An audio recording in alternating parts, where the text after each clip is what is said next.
dire quelques mots brièvement sur le Club France Initiative, hein, que j'ai lancé, une association au sein de laquelle j'essaye d'aller chercher ces Français qui habitent un peu partout dans le monde et qui sont nos pépites, hein, nos joyaux dont on a besoin pour renforcer notre influence et à qui il faut pouvoir parler aussi souvent que possible et associer les plus souvent possible à nos projets, à nos réflexions, à nos travaux de prospective et à nos décisions le cas échéant.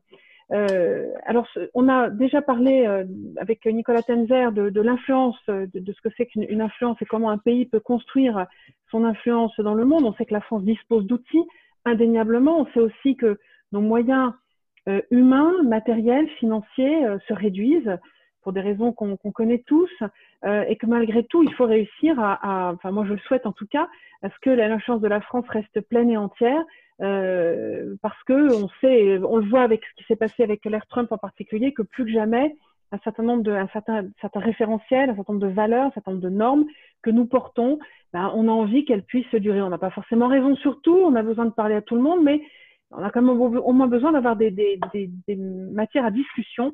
Et pour cela, il faut commencer par avoir une influence suffisamment importante. Alors après avoir parlé de l'influence, comment on construit une influence, aujourd'hui, l'idée était donc de parler, de s'appuyer sur l'exemple du Liban. On sait donc tout ce qui s'est passé, voir comment on peut reconstruire, est-il possible ou pas, et c'est ce que M. Maïla va sans doute nous expliquer, comment on peut envisager l'influence de la France au Liban. Alors ce que j'aurais voulu vous dire sur le Liban, c'est que d'abord pour moi, le Liban c'est un pays finalement, à l'âge que j'ai pourtant, près de bientôt 60, je ne le connais pas ou très très peu. Il est plus souvent venu à moi que l'inverse. La première fois en fait que le nom Liban a été prononcé, ça s'invente pas, vous allez voir, c'était autour d'un cèdre qu'une de mes tantes avait rapporté dans une bouteille de whisky Glenfiddich. J'avais 5 ou 6 ans, le cèdre a été planté dans le jardin de mes grands-parents en Île-de-France et je l'ai vu grandir sans jamais dépérir. Sa résistance est absolument spectaculaire. Le milieu n'était pas très hostile, mais enfin l'arbre est toujours là. Ensuite, la deuxième fois que j'ai entendu parler du Liban, c'est en classe prépa où j'avais beaucoup de camarades qui venaient du Liban. Donc là, j'ai découvert un autre aspect évidemment du Liban. C'était très impressionnant. Ils venaient se former en France. Ils étaient déterminés après à repartir au Liban et à enrichir leur pays des fruits de leur formation chez nous. Donc déjà, on voit ce lien qui se construit entre la France et le Liban.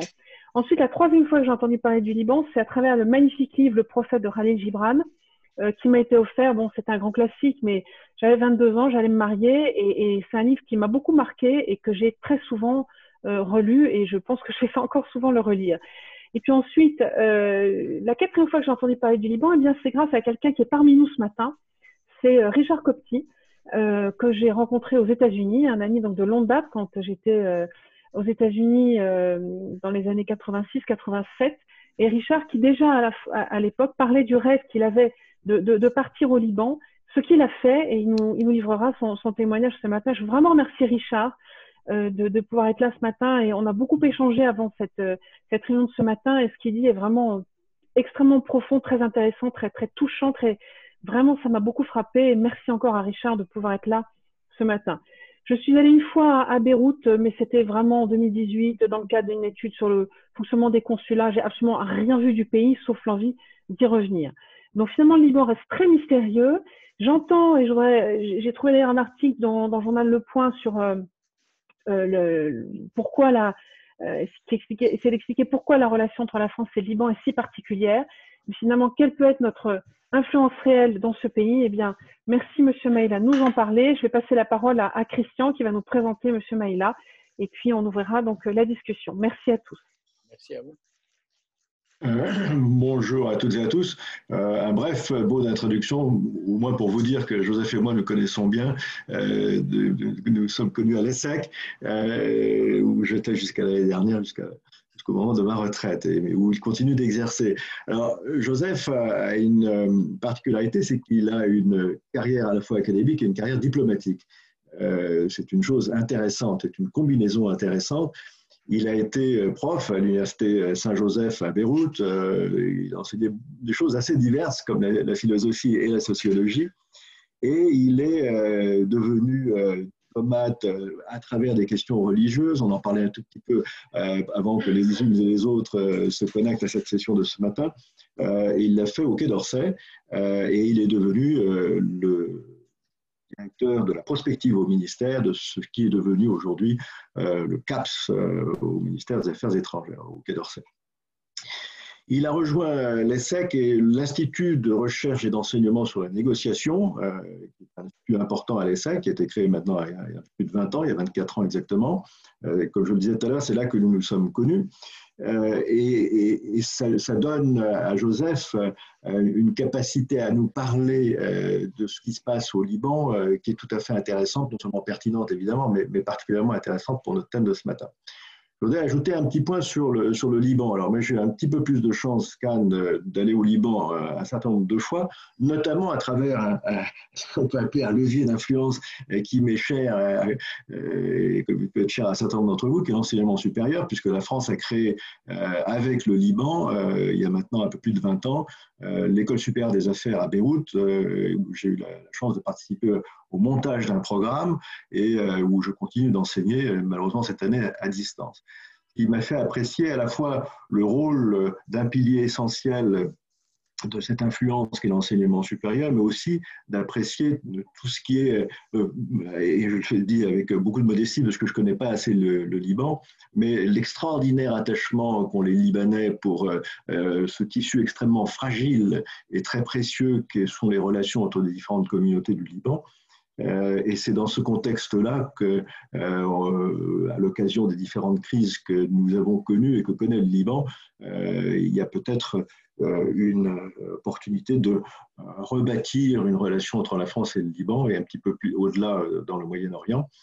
Donc, on va parler d'influence de la France au Liban et au Moyen-Orient. Et je remercie Joseph de partager à la fois sa grande expérience et toutes ses lumières sur cette question à la fois intéressante, mais qui, dans le contexte du Liban, se déroule dans un contexte difficile, complexe au sens des relations entre beaucoup de facteurs. Joseph, c'est à toi. Alors, la règle, c'est que Joseph va nous parler pendant une vingtaine de minutes, 20-25 minutes, et puis après, évidemment, on va entamer le dialogue. La structure de notre communication ce matin fait qu'il est difficile, sauf s'il y a quelque chose que vous n'avez pas compris, ou il y a une coupure, je ne sais pas quoi, d'intervenir pendant que Joseph parle, si vous le voulez bien, et qu'après, vous, soit à travers le chat, soit à travers des mains que vous levez, vous posiez des questions, et puis nous gérerons les débats par la suite. Merci à toutes et à tous. À toi, Joseph. Merci beaucoup, merci Anne Jonté, merci Christian Koenig de cette introduction. Je suis extrêmement heureux de retrouver non seulement des amis, mais aussi de pouvoir parler un peu d'une situation que tu as définie, Christian, comme étant complexe. Moi, j'irai un peu plus loin.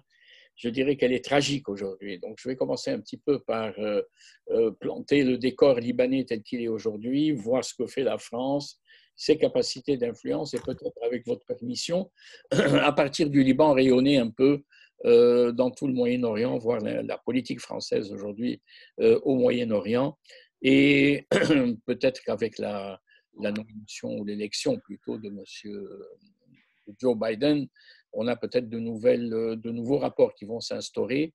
Il n'était pas excellent entre la France et les États-Unis, notamment au Liban, où la concurrence est parue extrêmement vivace ces derniers temps quand Emmanuel Macron a pris cette initiative de se transporter, très courageuse, très appréciée par les Libanais, de se transporter dans le bourbier libanais, c'est le cas de le dire, et en essayant de proposer ce qu'on appelle au Liban le plan Macron, sur lequel va se constituer, même, regardez l'influence, le prochain gouvernement officiellement qui va se constituer, qui traîne à se constituer pour les raisons que je vous expliquerai, a pour mission de mettre en œuvre le plan Macron. Donc, c'est quand même quelque chose d'important pour qu'un gouvernement étranger mette en place ou en action le plan d'un président étranger.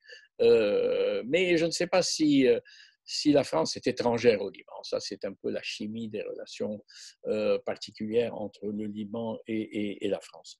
Alors, premier point, je voudrais voir un petit peu avec vous la situation au Liban. J'ai dit qu'elle était tragique. Elle est tragique parce que c'est un pays qui est en pleine décomposition, à la fois politique, mais surtout économique. C'est un pays en faillite. depuis cette révolution qui date maintenant du 17 octobre. Le 17 octobre est connu comme ce soulèvement populaire pour en finir avec une classe considérée comme corrompue. Les Libanais se sont révoltés devant la gabegie, le manque de compétences, le laisser-aller et surtout le vol et la corruption. Mais on oublie que ce jour-là, le 17 octobre, les banques ont arrêté de payer. C'est fini, tout s'est arrêté. Les déposants libanais n'avaient pas accès à leur argent et depuis, il n'y a pas d'accès à l'argent. Vos dépôts sont limités à 200 ou 300 euros par mois. Ça, c'est dans le meilleur des cas. Alors, comment voulez-vous vivre avec ça?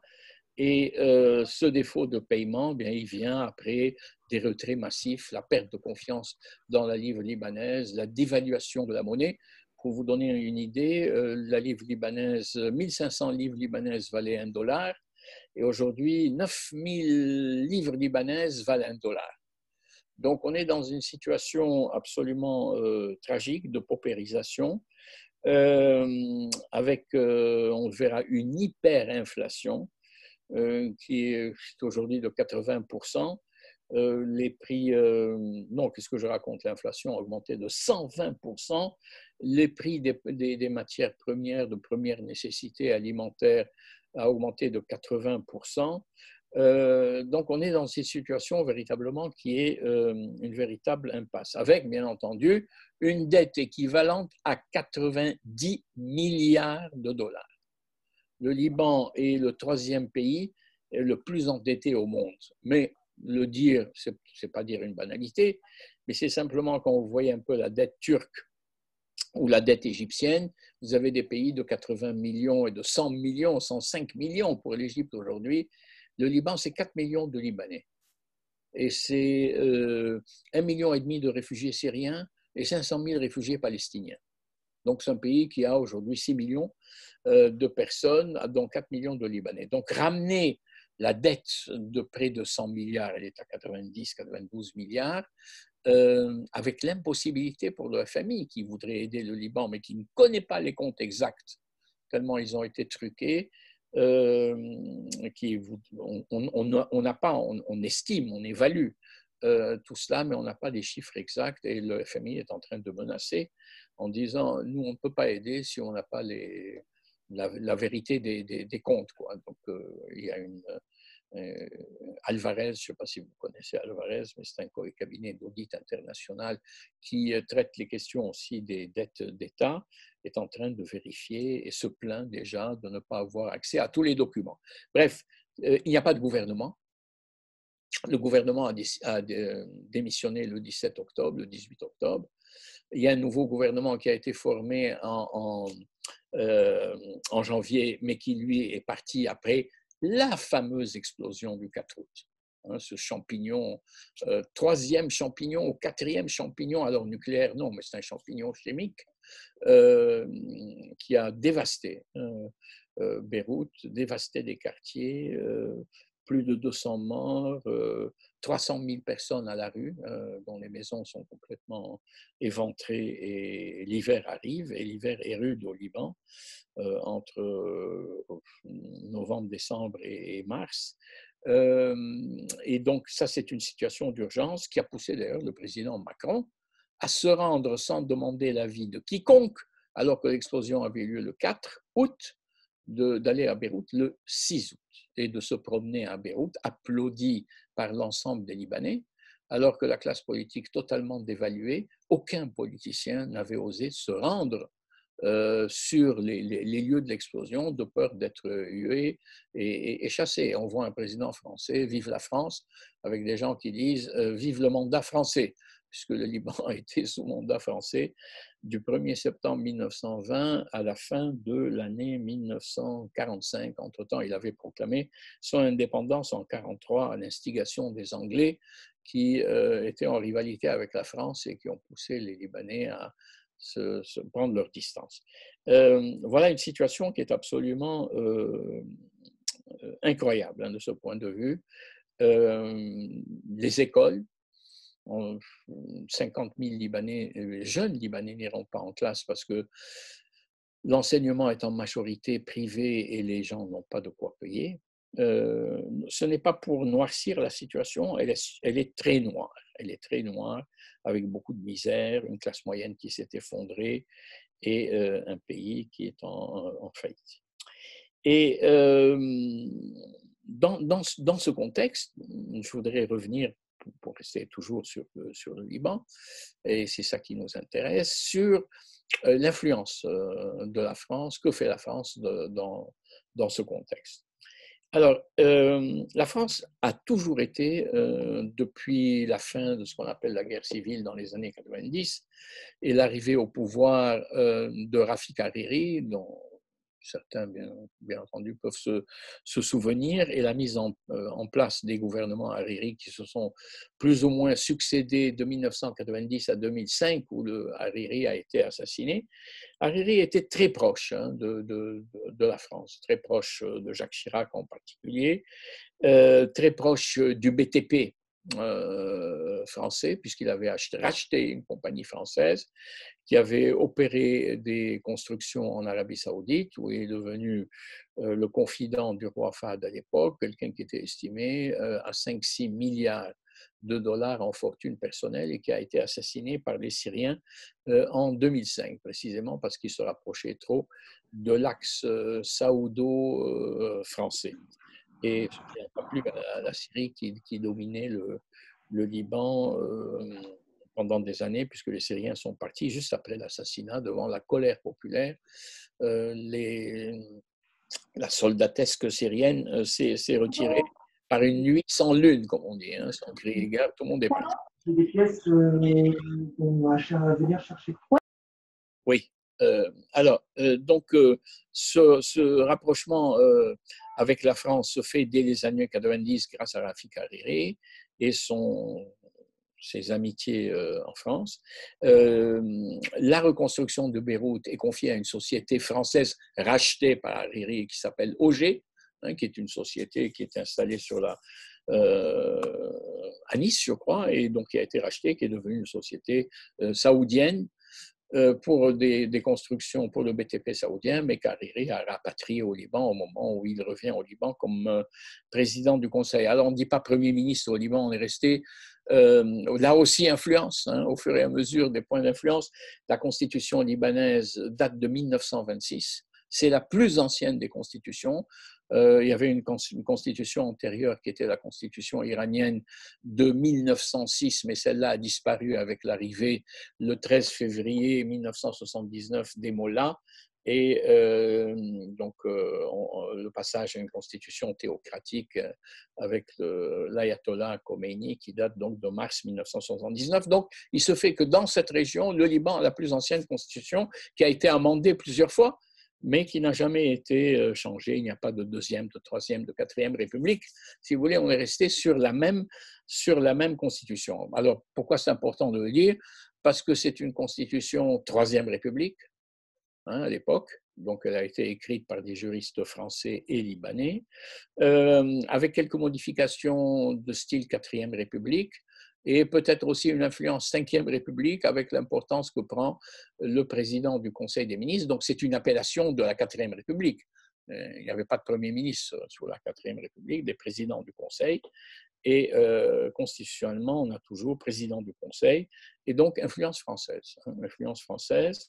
Alors, compliqué, parce que l'influence française était laïque, constitution de 1946. Mais au Liban, il y a une combinaison de mécanismes constitutionnels français qui viennent se plaquer sans la laïcité sur un système communautaire qui distribue les postes entre les différentes confessions libanaises et qui les distribue au prorata de la population. En principe, le président est toujours chrétien, maronite, le président du Conseil est toujours musulman sunnite, le président de l'Assemblée nationale est toujours chiite, le chef d'état-major est toujours druze, le chef de l'armée est toujours chrétien. Donc, quand on entre dans ça, on a véritablement une nomenclature confessionnelle.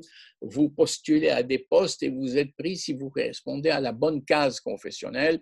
Donc, un chrétien ne sera jamais Premier ministre. Un musulman ne sera jamais, enfin jamais, je mets entre guillemets jamais, ne sera jamais président de la République libanaise.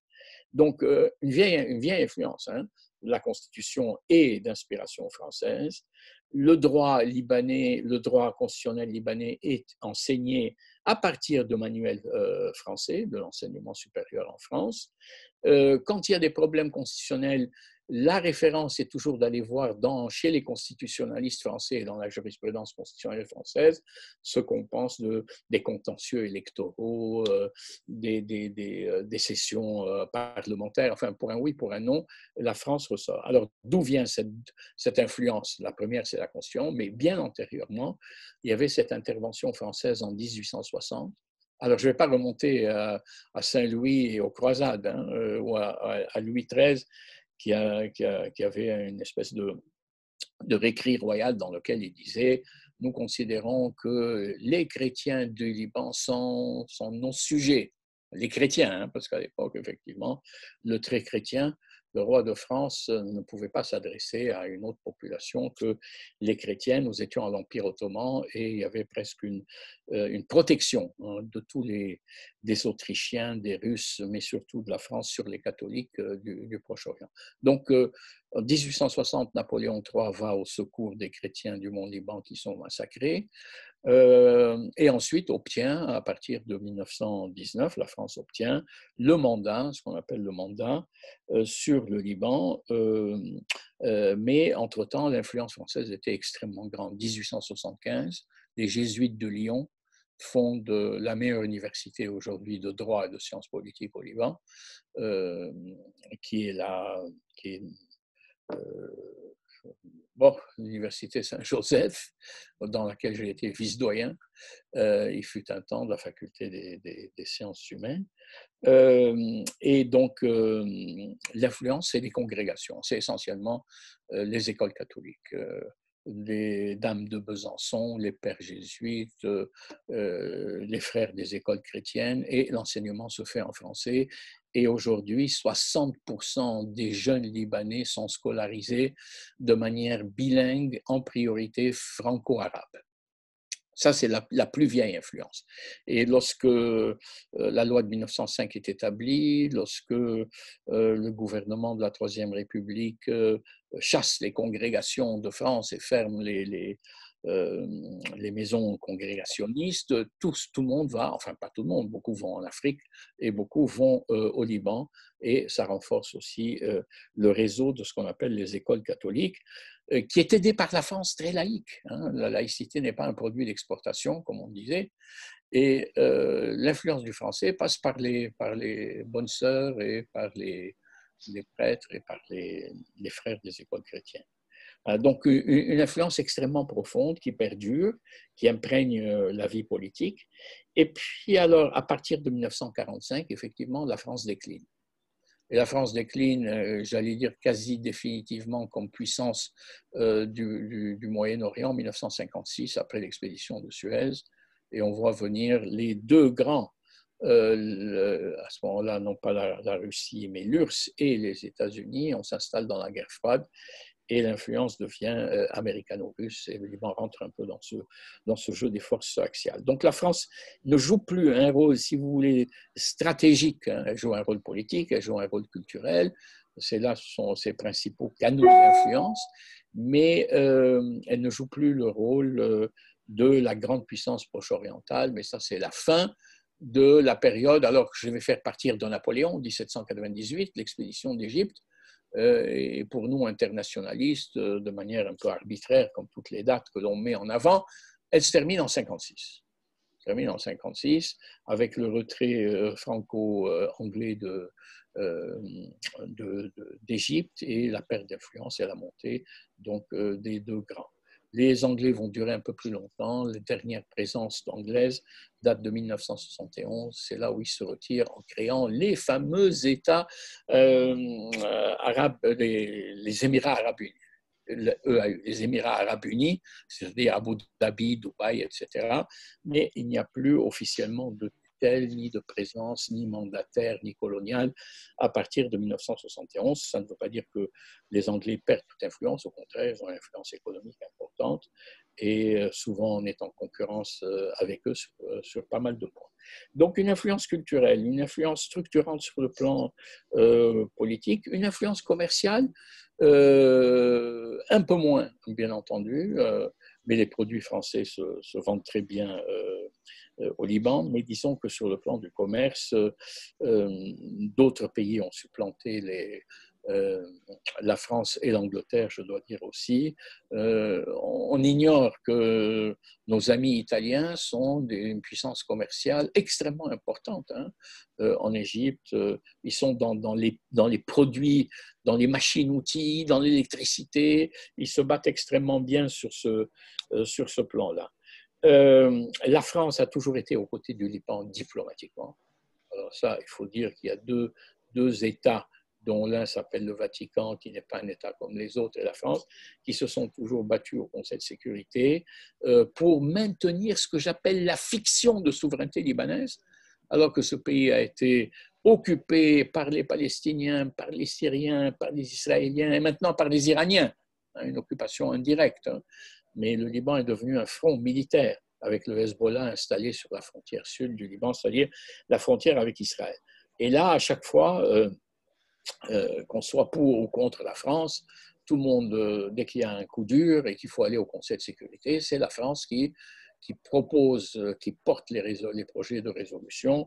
J'ai eu l'occasion aussi de le constater de l'intérieur au moment où j'étais au Conseil, au Quai d'Orsay, combien la France pesait sur le Conseil de sécurité, et à chaque fois, il y avait des vétos. Les Américains se désintéressent totalement du Liban, totalement, qui pour eux est une variable extrêmement négligeable. On le verra aujourd'hui, on en pâtit, parce que l'idée essentielle des Américains, c'est d'écraser, d'étouffer le Hezbollah. Est-ce que le Liban en pâtisse ou non, c'est une question secondaire, alors que la France maintient les équilibres, d'où une explication qui peut vous paraître un petit peu sur une anomalie. L'Allemagne, la Grande-Bretagne, les États-Unis mettent le Hezbollah sur la liste des organisations terroristes. Pas la France. Pas la France. La France considère que le Hezbollah, alors c'est une fiction, hein, je ne sais pas, ça ressemble un peu à la Corse, en tout cas historique, et les députés qui sont proches des indépendantistes, ça ressemble à la situation de l'État ETA basque. La France considère qu'il y a deux Hezbollah, qui est totalement fictionnel. Hein. Le Hezbollah qui a des parlementaires, et qui est représenté, et qui de manière massive, et qui aujourd'hui domine la politique libanaise quand il ne la contrôle pas totalement. Alors ça, ce sont des députés, ils sont dans les cabinets ministériels, ils sont dans l'administration, chaque gouvernement, ils ont 1, 2, 3 ministres, ça dépend des combinaisons communautaires, donc ils sont représentés massivement. Mais ne se prononce pas ou est extrêmement discrète et le fait savoir sur le fait que le Hezbollah, c'est 15 000 combattants, c'est un arsenal absolument incroyable, estimé entre missiles, roquettes et divers instruments missiles qui peuvent atteindre Tel Aviv ou Haïfa. Haïfa est très proche de la frontière libanaise, mais Tel Aviv, Jérusalem. Donc de 100 à 150 000 engins volants, je ne trouve pas d'autres mots pour les types de missiles qui sont utilisés, et qui sont directement une importation iranienne. C'est l'Iran qui a fourni un peu tout cela. Alors souvent, vous avez des débats, notamment quand il y a des auditions à l'Assemblée nationale, où vous dites le Liban officiel, hein, le ministre dit, écoutez, le Hezbollah, ce n'est pas une organisation terroriste, c'est des députés. Et la réponse, c'est formidable comme groupe parlementaire. Vous connaissez beaucoup de groupes parlementaires dans le monde qui ont 15 000 soldats et 150 000 missiles. C'est cette fiction. La France la maintient parce qu'elle sait que si elle veut parler à tout le monde, s'il faut y ait une médiation française, vous ne pouvez pas dire, moi le Hezbollah, je ne veux pas le voir. Et lorsque M. Macron s'est rendu le 6 août à Paris, qu'il a eu ce déjeuner, ensuite de nouveau le 1er septembre, 2 visites du président Macron, qui a promis une visite vers le 15 décembre aussi, il s'est réuni avec l'ensemble des députés, y compris le Hezbollah, et il a fait un aparté qui a été remarqué par tout le monde d'une 20aine de minutes, Et ensuite, bon, le Hezbollah a dit, bon, on a une discussion franche, et Emmanuel Macron a dit, oui, j'ai expliqué à ces gens que la situation était impossible, que s'ils étaient vraiment libanais, ils commenceraient par désarmer progressivement. Donc, j'ai dit leur vérité. J'ai dit sa vérité au Hezbollah, et le Hezbollah était très fier qu'on puisse lui parler d'un autre côté. Hein, donc, on marche sur des œufs diplomatiques, mais on marche ou diplomatiquement sur des œufs plutôt. Voilà. Alors, c'est dans ce contexte, donc, que troisième point d'influence majeur aujourd'hui, hein, après la vie politique dominée par la Constitution d'inspiration française, après l'enseignement, le commerce, on peut en revenir, mais disons que ce n'est pas là l'essentiel. Il y a un troisième élément qui est important. Le président Macron prend à bras le corps le problème libanais ou la question libanaise, débarque à Beyrouth 2 fois. Le 6 août, c'était un peu compassionnel. Le 1er septembre, ça devient plus très sérieux. Et la France propose un plan, hein, en 6 points. On appelle ça le plan Macron, c'est devenu quelque chose d'assez commun. Alors, il dit quoi ce plan? Il dit premièrement formation d'un gouvernement extrêmement rapidement. On ne l'a toujours pas vu le jour depuis le 17 octobre. Il y a eu un gouvernement qui a été totalement dépassé par des événements, qui est parti au mois, juste après le 4 août. Donc, il n'y a plus de gouvernement depuis le 4 août. Des tentatives où la France a essayé de nommer quelqu'un qui est très proche de la France, qui est Moustapha Hadid, qui n'a pas marché. Et donc, le pays est sans gouvernement, mais avec un plan Macron. Avec un plan Macron, et ce plan dit quoi? Formation d'un gouvernement avec des spécialistes, des experts, alors appelez-les comme vous voulez, mais pas de représentants des politiques, hein, qui sont déconsidérés par la rue. Donc, on va amener des gens dont l'objectif majeur, deuxième point, c'est de conduire des réformes. Et c'est la France qui fixe les points de réforme, hein. L'électricité, le ramassage des ordures, la remise en place de l'infrastructure, le traitement des eaux et l'environnement, et bien sûr un coup d'œil, une restructuration de l'administration avec la nomination de directeurs compétents, etc. Donc, il y a quelqu'un qui s'occupe de tout ça de la part de la France, dont le nom me reviendra, mais je ne connais que lui, et qui est en quelque sorte le haut commissaire. Voilà, Christian, voilà, merci Jean-Maurice, mon ami Duquesne, et qui, lui, est chargé de distribuer l'aide au Liban et de superviser tout ça. Troisièmement, un audit de la Banque centrale. Quatrièmement, un appui de la France au FMI. Voilà un petit peu ce plan. Et M. Macron, et la terminologie a été adoptée, Emmanuel Macron dit « Je veux un gouvernement de mission ». Hein, c'est l'expression consacrée. Je ne veux pas un gouvernement politique, un gouvernement de mission. Et maintenant, les Libanais reprennent, c'est un gouvernement de mission. Alors, missionné précisément pour mettre sur place, appliquer le plan Macron. Et le plan Macron, c'est aussi une aide économique absolument spectaculaire. C'est la seule qui est aujourd'hui offerte au Liban, du point de vue de la communauté internationale. Quand le Liban s'est reconstruit à partir des années 90-91, la France a convoqué 3 réunions à Paris, qu'on appelle Paris 1, Paris 2, Paris 3, pour, avec l'aide de la communauté internationale, la création de ce qu'on appelle les Amis du Liban, qui sont des États, bien entendu, pour appuyer un plan de redressement. Donc, par 3 fois, la France a aidé à la mise sur pied d'une aide qui a été mangée par la corruption. Rien n'est allé dans la reconstruction ou dans l'infrastructure. Donc, le dernier plan mis en place par la France s'appelle le plan CEDRE. Il date de 2 ans et c'est donc Duquesne qui a été chargé de le superviser. Et ce plan prévoit 11 milliards de dollars d'aide au Liban, dont 10 milliards en prêts et 1 milliard en dons. Et ce plan français est appuyé par l'ensemble des États dits amis du Liban, c'est-à-dire essentiellement le Golfe, l'Europe, et donc le Golfe, l'Arabie Saoudite, les Émirats Arabes Unis, qui sont bien entendu les bailleurs de fonds, l'appui de l'Union européenne, l'appui aussi, mais sans mettre d'argent, des États-Unis. Donc, ce qu'on appelle le plan Macron, ce qu'on appelle aujourd'hui CEDRE, qui est le volet financier ou le bras financier de ce plan, c'est une initiative française qui jouit d'un appui international et dont la France, effectivement, est chargée, que la France est chargée de mettre en œuvre. Et chaque fois que les Libanais essayent de dire oui, mais est-ce qu'il y a quelqu'un d'autre qui peut... Non, il y a une espèce de consensus international, c'est cela qui doit se faire, avec beaucoup de conditionnalités.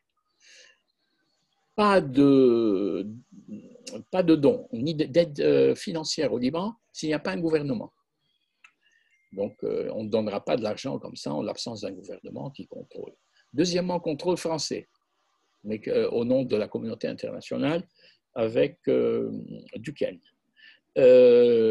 Et donc, il va être comptable un peu des sous et va les superviser. Et pas de gouvernement qui aura de l'argent s'il n'y a pas le début des réformes qu'on appelle structurelles. Infrastructure, électricité. Il faut savoir que l'électricité, où l'influence de l'EDF est extrêmement grande, qui s'appelle d'ailleurs EDL au Liban, donc l'électricité du Liban, est véritablement le tonneau des Danaïdes, puisque depuis 1990, il y a chaque année entre 1,5 milliard et 2 milliards de dollars qui vont à un pays pour produire de l'électricité qui n'est pas produite. Donc, c'est du vol à l'état pur. Donc, voilà comment se passe la situation, l'influence de la France aujourd'hui, avec un bémol. Le plan français a été accueilli avec une unanimité totale. Mais le gouvernement n'a pas été formé. Les bisbilles communautaires ont repris qui tu nommes, combien de chiites, combien de ceci, qui va avoir tel poste, de telle sorte que le président Macron, revenant le 1er septembre, après être passé le 4 août et pensant que le 1er septembre, il y aurait un gouvernement, constate que le Hezbollah a fait échouer le plan français. Et prononce cette phrase absolument extraordinaire, extraordinaire, « J'ai honte de vous », s'adressant aux politiciens libanais qu'il avait rencontrés. « J'ai honte de vous. Vous m'aviez promis que vous étiez d'accord sur le plan que je vous ai proposé. Vous m'aviez promis qu'il y aurait un gouvernement. Vous m'aviez promis qu'on allait commencer à vous aider. Et là, je reviens le 1er septembre et il n'y a aucun gouvernement qui est... pardon, le 27 septembre, hein, qu'est-ce que je raconte? 27 septembre, j'ai honte de vous. Vous n'avez pas constitué ce gouvernement. Excusez-moi, 27 septembre et 1er août. Et donc, le 27 septembre, il fait ce constat. Et jusqu'à maintenant, donc, il y a un blocage. D'où vient le blocage, hein, pour être très rapide et montrer que la France ne joue pas sur un terrain très net? Il vient de l'Iran. C'est le Hezbollah qui a exigé que les ministres chiites soient choisis par les chiites. Donc, il n'y a plus d'experts indépendants. Le Hezbollah veut contrôler, veut savoir où est-ce qu'on va le prendre avec le FMI, si on va poser la question du désarmement du Hezbollah, alors qu'Emmanuel Macron aurait donné des garanties qu'on ne toucherait pas à la question, on n'évoquerait même pas la question de l'armement. Et là, derrière, bien entendu, il y a la rivalité avec l'Iran. L'Iran n'a pas envie... Alors, c'est des hypothèses, hein, mais plus que des hypothèses. N'a pas envie de donner à la France, pas une victoire, mais concéder à la France une percée diplomatique au Liban. Considère qu'ils n'ont rien à gagner. La France, bien entendu, est pour le maintien de ce fameux traité du JCPOA, avec le traité nucléaire avec l'Iran, et a critiqué le retrait de M. Trump des Américains de ce traité, mais n'est pas suffisamment influente, d'après les Iraniens, pour remettre les choses sur les rails. Donc pourquoi donner à la France l'occasion de revenir en puissance néocoloniale, comme disent les Iraniens, les plus gentils disent néo-mandataire, alors que ma discussion en moi iranien se fait avec les Américains? Je préfère faire des concessions aux États-Unis et avoir en contrepartie moi le parrain du Hezbollah, moi Téhéran, plutôt que de négocier avec Paris, dont je ne vois pas très bien l'influence sur le cours des destinées iraniennes dans la région. Donc il y a ce blocage alors que le président Macron prévoit pour la deuxième semaine, enfin la deuxième quinzaine du mois de novembre, la réunion des Amis du Liban. Alors peut-être qu'elle aura lieu, il faudra observer un peu le calendrier d'ici une quinzaine de jours, mais finalement, elle n'aura pas lieu sous forme d'aide structurelle, mais peut-être de nouveau, on va débloquer, on parle de 250 millions de dollars ou d'euros ramassés par les Amis du Liban à l'occasion de cette conférence de Paris, mais ce sera de l'aide humanitaire, encore une fois, on ne touche pas au problème de fond.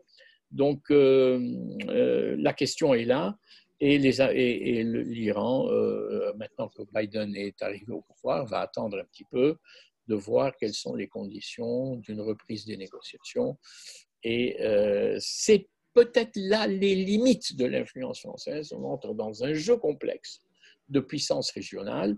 Alors, on peut ajouter, et là nous passons à autre chose, l'influence de M. Erdogan, qui nous en veut beaucoup, et qui, au Liban, est en train d'appuyer de manière éhontée le côté sunnite ou les branches sunnites des frères musulmans, qui s'opposent aux chiites du Liban, bien entendu. On reprend l'opposition sunnite-chiite, avec le président Erdogan qui, depuis cette affaire de la décapitation de ce malheureux professeur, est en train de dire, d'aller véritablement dans l'outrance. Hein. Il faudrait que M. Macron passe des examens pour savoir s'il a une bonne santé mentale, pour qui il se prend. Il appelle le petit Napoléon. Donc et derrière tout ça, il y a sunnite chiite qui s'opposent. Il y a aussi la grande indétermination. Il y a une rivalité américaine. Les Américains ont forcé quelque chose d'assez spectaculaire quand on connaît le blocage qui date de 1949. Pour la première fois, les Américains ont obtenu que Israéliens et Libanais négocient de manière indirecte négocient le tracé des frontières entre les deux États, et notamment, et là on arrive à un gros point, c'est le tracé des frontières maritimes, parce que depuis un an, on a découvert du pétrole au large de Chypre, au large du Liban, au large d'Israël, et même au large de Gaza. Hein.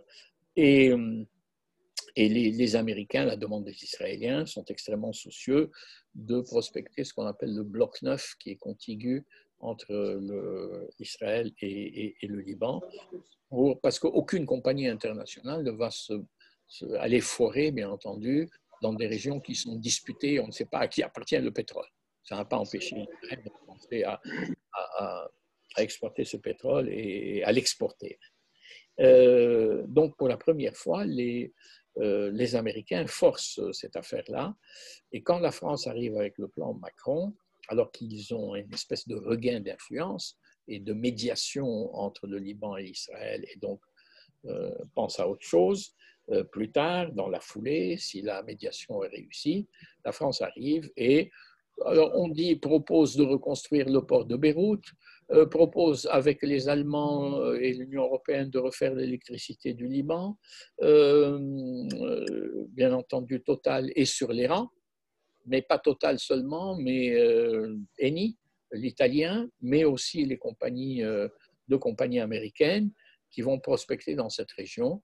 Et donc, de nouveau, les choses se compliquent, mais avec une influence française, un retour de la France sur la reconstruction libanaise comme en 1990 et sur le pétrole qui est, si on en trouve, hein, parce que jusqu'à maintenant, les prospections ont été plutôt négatives côté libanais, hein, je parle au large de Byblos, mais il semble que la zone contiguë avec Israël soit riche en pétrole, peut-être en gaz, avec des nouvelles techniques de forage qui permettent d'aller en eau profonde et qui ont permis très tardivement de découvrir ce pétrole en Méditerranée orientale. Avec une influence de la Turquie grandissante aussi, puisque les Turcs ont proposé de reconstruire, de forer, mais les axes stratégiques sont là. Chypre s'est rapproché de l'Égypte et d'Israël et forme une espèce de consortium que les Turcs sont en train de combattre, et ne pas oublier les Russes qui cachent leur jeu parce qu'ils sont occupés en Syrie, mais qui manifestement viendront aussi avec leurs exigences. Mais la diplomatie russe est compliquée parce qu'ils ont deux alliés turbulents qui sont les Iraniens et les Turcs, dont ils voudraient se passer totalement, mais ils sont impliqués avec eux dans la restauration du pouvoir du président Assad. Et il y a de la concurrence amicale, mais extrêmement violente aussi. Voilà, je ne sais pas si je dois m'arrêter. Il y a tout un aspect aussi de savoir que deviendra le Moyen-Orient sous Joe Biden. On commence à avoir quelques éléments, mais si vous voulez, on peut le faire dans les questions. Je ne sais pas combien de temps j'ai parlé, Christian. Est-ce que... Ouais, je crois qu'on a du temps maintenant, effectivement, pour les questions. Je te remercie de nous avoir ouvert une perspective à la fois sur le Liban, sur l'influence, ces leviers, je vais revenir un peu dessus, mais surtout d'avoir suscité, je pense, beaucoup de questions sur cette région si compliquée, mais en même temps si passionnante. Et en tout cas, sur le Liban, absolument passionnante, et c'est encore une fois un pays très attachant.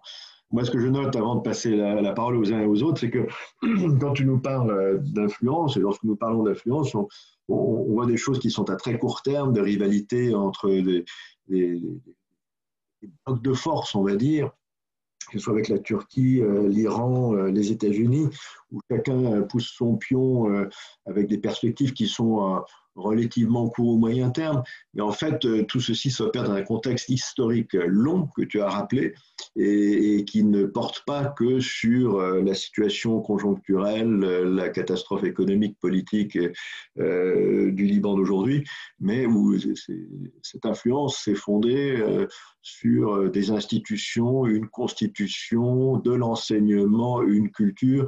Et donc, je pense que ça, c'est une leçon pour nous tous que de penser de cette influence dans une perspective qui est à la fois longue et multiple, avec beaucoup, beaucoup de leviers. Alors, je vois que j'ai une question. Il faut que je passe la parole à Richard, mais je ne le vois pas sur mon écran. Je ne le vois pas sur mon écran. Si, le voilà en bas dans mon écran. Alors, Richard, nous ne vous connaissons pas, mais Anne a parlé de vous tout à l'heure. Vous voulez peut-être rajouter un petit mot? Mais il faut brancher votre micro. Oui. Il faut brancher votre micro, Richard. Votre micro n'est pas branché. Voilà. Non, vous l'avez redébranché. Voilà. Bon. Ça y est, on va t'entendre, Richard. Super, merci. Bon, bonjour. Merci pour cette invitation. Les sujets qui sont abordés sont bien sûr très généraux. Et je pense que là, maintenant, il faudrait qu'on discute un peu plus de comment l'influence de la France peut être, disons, activée au niveau local, au niveau plus des particularités de par le monde. Et maintenant qu'on parle du Liban, au niveau de ceux qui sont sur place, ceux qui pensent aussi sur le futur et l'orientation que le pays va prendre. Donc, l'historique vient d'être fait par le professeur Maïla, qui est très en pointe sur les éléments vraiment d'importance sur le pays. Bien sûr, moi, j'ai plusieurs éléments à développer. Mais d'abord, parlons des mémoires, des mobilités et des expériences de tous ceux qui sont passés au Liban. Je peux vous dire que nous avons, de par notre expérience ici depuis 20 ans, je suis venu m'installer à Beyrouth parce que j'ai pu travailler avec une société qui est régionale et internationale. C'est un groupe d'ingénierie qui a beaucoup investi, enfin, travaillé dans des pays arabes et les pays africains.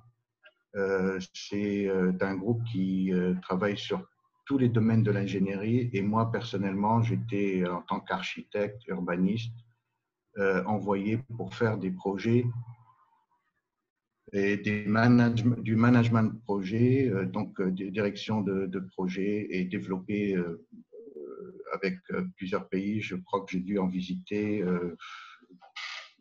une dizaine, depuis le Kurdistan jusqu'au Yémen, jusqu'à Mascate et Casablanca. Donc, de par cette expérience, j'ai pu me constater que, bien sûr, les Anglo-Américains ou Anglo-Saxons, même les Allemands ou les Italiens, et encore plus maintenant les pays de l'Est, ont une grande influence sur l'économie des projets qui sont développés sur place. Moi, je voudrais un peu parler plus de ce que je vous ai écrit quelque chose, Anne, sur la mémoire des mobilités et des expériences. C'est-à-dire que je veux vous lire un peu le texte que je vous ai écrit. Avec la notion de résidence à l'étranger, plusieurs types d'installations coexistent. Il y a les fonctionnaires d'État, il y a les volontaires, les postes indépendants ou les salariés avec la société locale ou régionale qui travaille donc en consultant. C'est une riche complémentarité de par ces expériences. On peut dire rebâtir ou plutôt consolider l'influence de la France au Liban est essentiel pour maintenir le rôle de la France dans la région. La question est quid de la dispersion de ces expériences à l'international. Beaucoup de personnes sont passées, beaucoup de personnes ont vu le Liban, ont vécu le Liban de par que ce soit dans des périodes courtes, 2-3 ans de mission, ou dans des périodes plus longues. Seulement, nous n'avons nulle part de traces de quelle a été leur expérience réelle pour pouvoir rapporter à la France ce que cette expérience peut réellement engager comme possibilité. Donc, il y a cette notion de mémoire. Ensuite, il y a la continuité de l'influence. Pour avoir une continuité d'influence, ne faudrait-il pas peut-être créer une base de données qui peut regrouper tout ce que, disons, depuis les 15-20 dernières années, moi je vois ça comme ça, le nombre de personnes qu'on a vu venir, avec qui nous avons eu des amitiés, le nombre d'ambassadeurs qui sont passés au Liban avec une très grande compétence et Dieu sait combien ils ont apporté à la France et à la relation France-Liban. J'ai l'impression qu'à un moment donné, on repart avec sa valise quelque part et puis ceux qui sont sur place se retrouvent un petit peu en questionnement. Bon, comment est-ce que nous allons pouvoir repartir à partir de là? Et donc, cette continuité d'influence est une question qui demeure. Bon, pour la consolider, je pense qu'il faut recréer le lien, redemander à toutes ces personnes quelle a été leur expérience et pour pouvoir rebondir sur quelque chose qui est vraiment donc nous avons vu de par l'éducation des enfants à Beyrouth, au grand lycée, et avec les relations qu'ils ont eues avec d'autres écoles, avec leurs amis, nous avons 23 ans de grand lycée. C'est pour vous donner un petit peu la différence d'âge qu'il y a entre la grande et la petite. Cela nous a permis de rencontrer pas mal de monde et de nous rendre compte que beaucoup de choses ont été faites, mais que pour ceux qui viendront après, qu'est-ce qu'il en reste et comment est-ce qu'on peut avoir de nouveaux projets pour rebondir sur cette influence. Je parle du lycée, je parle de l'éducation, je parle que ce soit le collège protestant, le grand lycée, toutes ces écoles que vous avez dites, sont quand même la base maintenant, vous avez de par le monde toute une jeunesse qui porte l'influence française.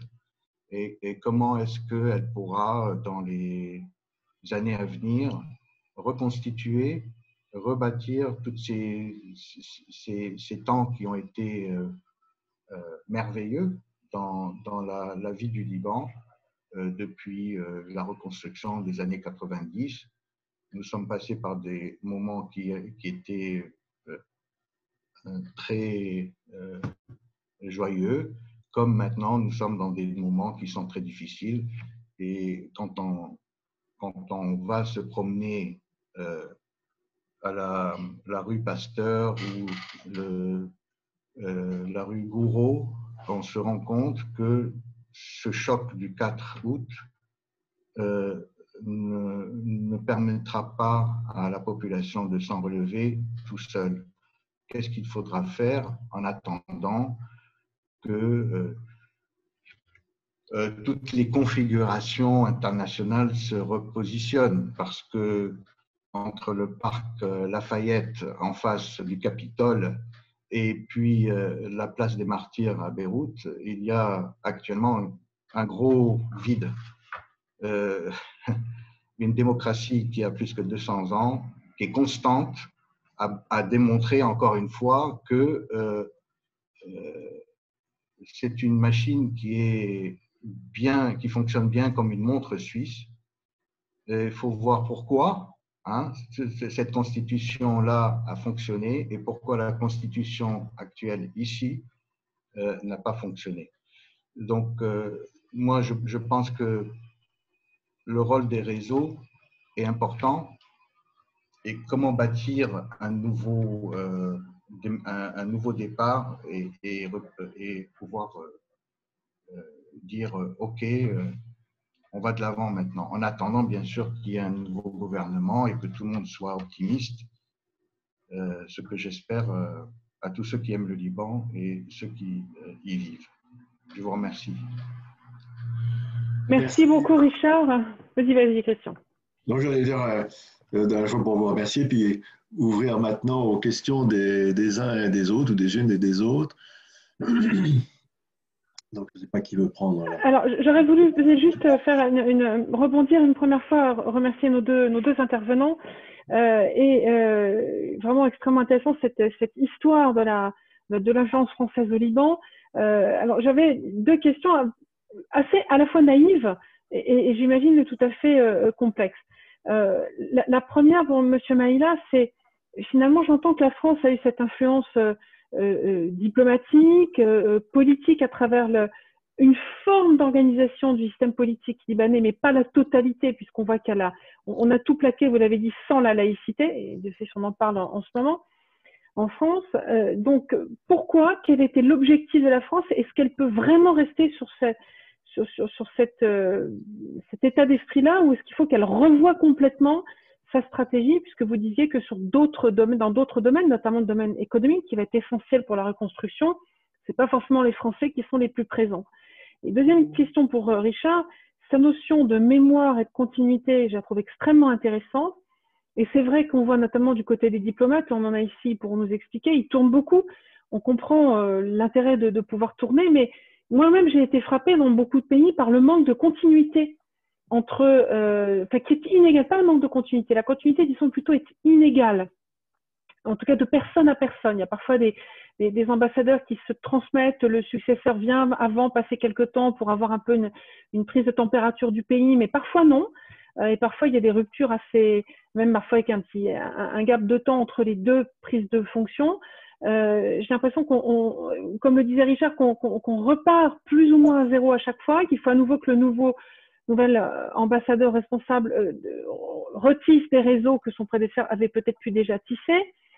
Mais c'est vrai aussi dans d'autres domaines. On le voit sur les chefs d'établissement, on le voit sur des entreprises quand elles envoient un dirigeant, on le voit, et puis de façon beaucoup plus simple sur les familles françaises qui viennent.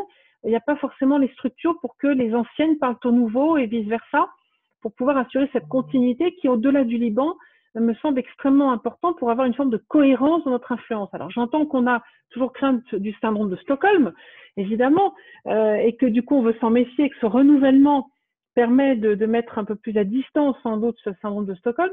Mais quand même, je trouve que réfléchir à cette notion de continuité, comment on pourrait la mettre en œuvre, me semble extrêmement intéressant. Alors, s'agissant d'enseignement, je voulais quand même souligner que l'AEFE, mais c'est pas forcément la plus présente au Liban, a maintenant mis en place un système d'alumni AEFE, qu'on trouve ensuite de façon éparse sur les réseaux sociaux, des groupes de gens qui se retrouvent, les anciens d'eux qui parlent entre eux, mais souvent c'est les anciens qui parlent entre eux, c'est pas forcément les anciens qui parlent aux nouveaux arrivés. Donc on n'est pas forcément très bon d'ailleurs en France pour faire des clubs d'anciens. C'est pas notre grande force. On le voit bien dans le domaine de l'enseignement notamment, contrairement au monde anglo-saxon. Donc voilà, je voulais poser ces deux questions, savoir comment on peut travailler sur cette notion de continuité et puis cette notion de comment est-ce que vraiment la France doit continuer sur ce qu'elle avait fait depuis finalement 1945, ou est-ce qu'il faut qu'elle réoriente sa stratégie d'influence. Merci à tous les deux. Puis j'ouvre, voilà, je laisse les autres poser les questions. Peut-être que plusieurs personnes peuvent poser des questions. Vous y répondrez par salve.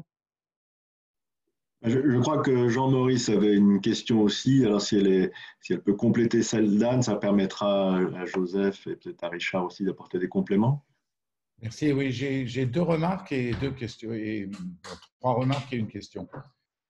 La première, sur le dernier point, sur le problème des mémoires et du rôle des diplomates et du partenariat. Je pense qu'il faut aussi qu'on fasse un peu notre examen de conscience.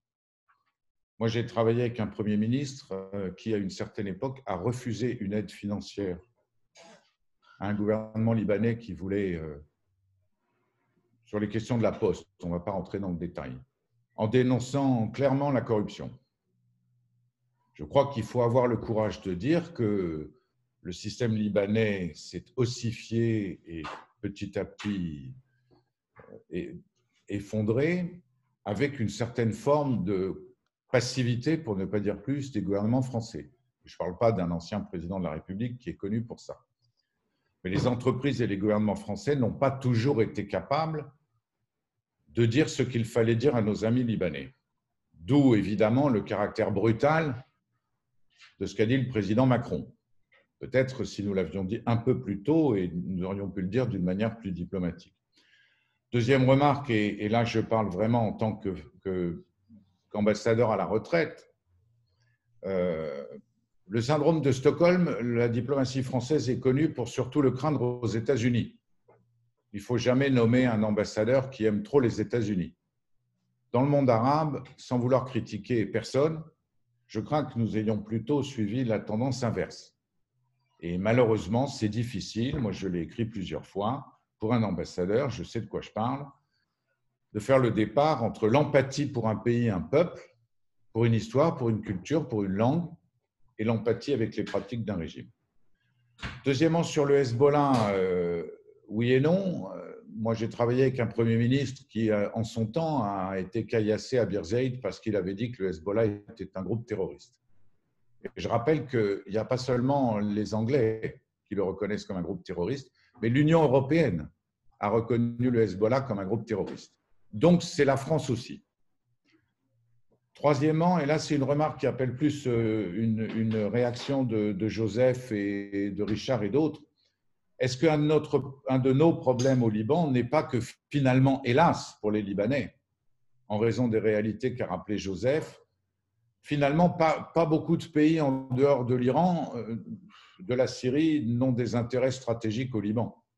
Et que finalement, les Libanais sont victimes, comme les Palestiniens, d'une forme de lassitude qui est liée à l'absence d'intérêt stratégique. Peut-être que l'apparition du gaz va réveiller cela. Mais malheureusement, je crains que le Liban, qui est devenu le terrain de jeu, enfin, Joseph a vraiment bien expliqué tout cela, de toutes les puissances extérieures, avec cette remarque quand même extraordinaire, c'est qu'aujourd'hui, après que la Syrie ait libanisé le Liban, c'est la Syrie qui s'est libanisée à son tour, ce qui est tout à fait extraordinaire, qui est la deuxième victoire de l'Iran et qui est quelque chose qu'il faut rappeler parce que c'est derrière nous. Je veux dire, c'est un background extrêmement important, à mon avis, de ce qui se passe aujourd'hui, parce que le véritable vainqueur de la guerre en Syrie, c'est l'Iran. Et que c'est un facteur que nous devons garder en tête. C'est l'Iran aujourd'hui qui fixe l'agenda au Liban, comme en Syrie, comme probablement elle essaiera de le faire dans d'autres pays, même si ça va être plus difficile avec le rapprochement entre Israël et un certain nombre de pays arabes. Et mon dernier point, c'était par rapport à ce mot d'Europe que j'ai prononcé. Joseph, tu n'as pas prononcé le mot d'Europe.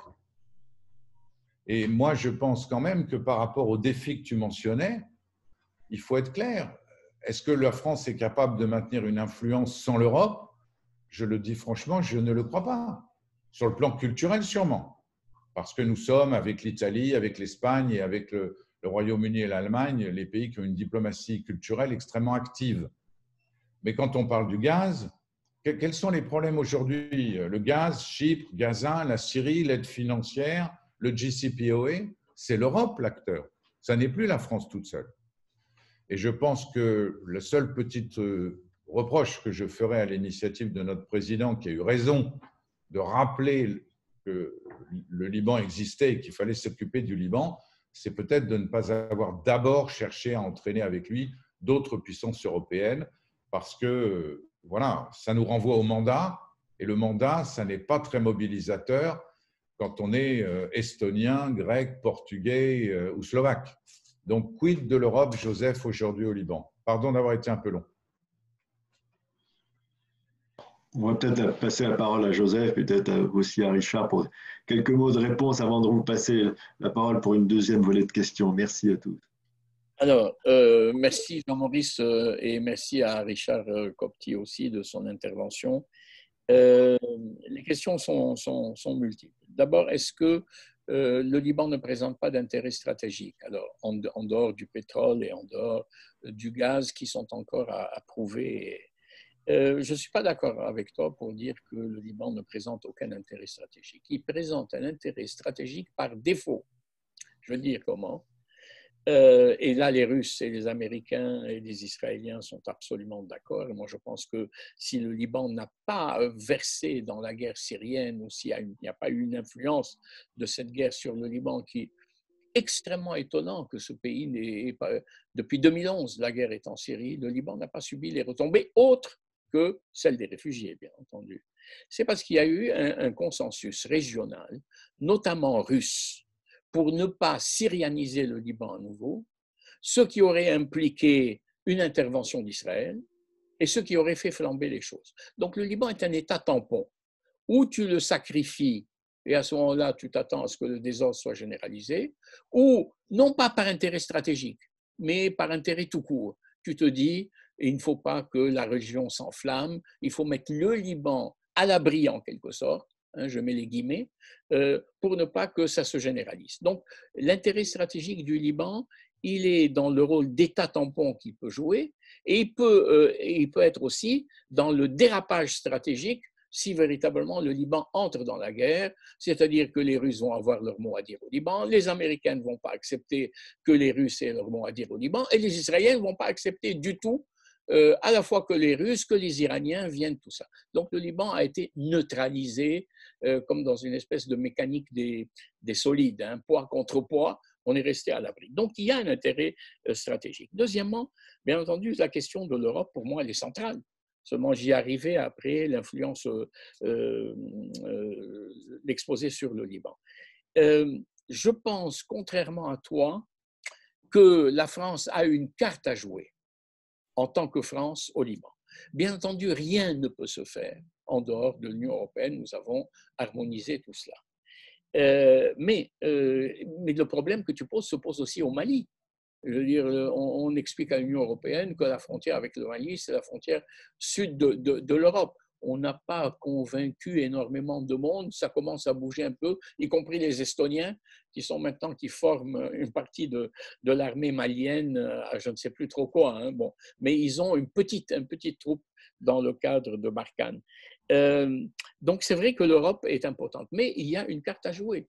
Alors on retrouve une diplomatie extrêmement complexe où l'Union européenne, comme bailleur de fonds à Gaza, certainement dans la reconstruction du Liban, va jouer un rôle important, mais il y a toujours un leader il y a quelqu'un qui entraîne les autres, il y a quelqu'un qui fait des réunions à Paris, parce que Paris a le lead, comme on dit aujourd'hui, sur la question libanaise. Oui, dans l'Union européenne, et d'une certaine manière, le Liban a une carte à jouer, mais il peut pas la jouer. La France a une carte à jouer au Liban, mais elle ne peut pas la jouer effectivement indéfiniment. On l'a vu dans l'affaire des réfugiés. Ça n'empêche pas que Mme Merkel, à un moment donné, s'est transportée, est allée discuter. Alors, je ne sais pas si l'Union européenne était au parfum, avec M. Erdogan, pour lui, il y aura 6 milliards à la clé, 3 milliards payables immédiatement et 3 milliards, on verra. Donc, elle a pris sur elle, peut-être parce que la communauté turque est importante, peut-être parce qu'il y a d'anciens contacts. Oui, l'Europe concadre, mais sur le plan du rapport de force politique, il y a toujours un leader européen au sein de l'Union européenne qui entraîne le reste. Donc ça, c'est la force de persuasion. Et Macron, le président Macron, pardon, a réussi à entraîner pas mal de monde sur la question du Liban. Le Hezbollah, bien entendu, est décrété organisation terroriste, mais a priori ou a posteriori ou a fortiori, oui, nous reconnaissons que le Hezbollah est terroriste. Non, la France ne le dit pas de cette manière.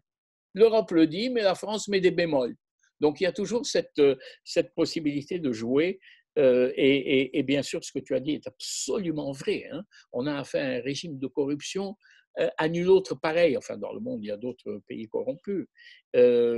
Mais quand tu vas à l'essentiel, quand on a besoin d'experts, c'est la France. Hein? C'est la France de Veolia, c'est la France de La Poste, c'est la France de Total, c'est la France de Bouygues qui pense que le marché libanais est trop petit pour lui. Le Liban, c'est la Gironde, hein, la préfecture de la Gironde. Ça ne va pas plus loin, c'est 10 000 km². Hein. Il faut donc, sur le plan économique, voir les choses aussi de ce point de vue. Et un dernier point, peut-être, je ne sais pas si j'ai répondu à toutes tes questions, pour reprendre la question d'Anne. Et pardon, je vous ai appelé Anne. Madame Genté. Et donc, sur cette question-là, effectivement, l'influence française, elle tient beaucoup au réseau des écoles. Alors, nous ne sommes pas le Maroc, qui est le premier réseau, nous ne sommes pas les États-Unis non plus, réseau extrêmement important, AEFE et puis Alliance française et tout cela.